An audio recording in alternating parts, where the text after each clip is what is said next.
মমতা ব্যানার্জি যে জ্ঞানের ভান্ডার, উনার ভাইপো তার থেকে আরো বড় জ্ঞানের ভান্ডার। উনার ভাইপো না থাকলে আমরা কখনোই জানতেই পারতাম না রাজা রামমোহন রায় সতীদাহ প্রথা নয় পতিদাহ প্রথা রোধ করেছে।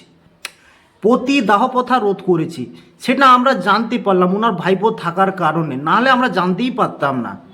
এবং এই যে জ্ঞান, তা মাইক বাজিয়ে ড্যাশে দাঁড়িয়ে সবাইকে শোনাচ্ছে। রামমোহন রায় যদি আজকে না থাকতো, আমার মা বা আপনার মা যদি মারা যেত, সেই চিতায় ঝলসে পুড়ে আমার বাবা বা আপনার বাবাকে মৃত্যু বরণ করতে হতো। পিসি আর ভাইপোর যে এত জ্ঞান, এত জ্ঞানের ভান্ডার নিয়ে এরা রাস্তায় ঘুরে মাইক বাজিয়ে সবাইকে শোনায়, ওদের জ্ঞান সবাইকে পরিবেশন করে। ওদের মনের মধ্যে এক বিন্দু অহংকার নেই, ওদের মনের মধ্যে একটু গর্ব নেই। এই এই জ্ঞান তারা আমাদেরকে দেয়। শুধু দুঃখের বিষয়, আমরা এই জ্ঞানগুলো আর পাবো না। এরা তো 26-এর নির্বাচনের পরে আর থাকবে না, আমরা এই জ্ঞানগুলো আর পাবো না। খুব মন খারাপ।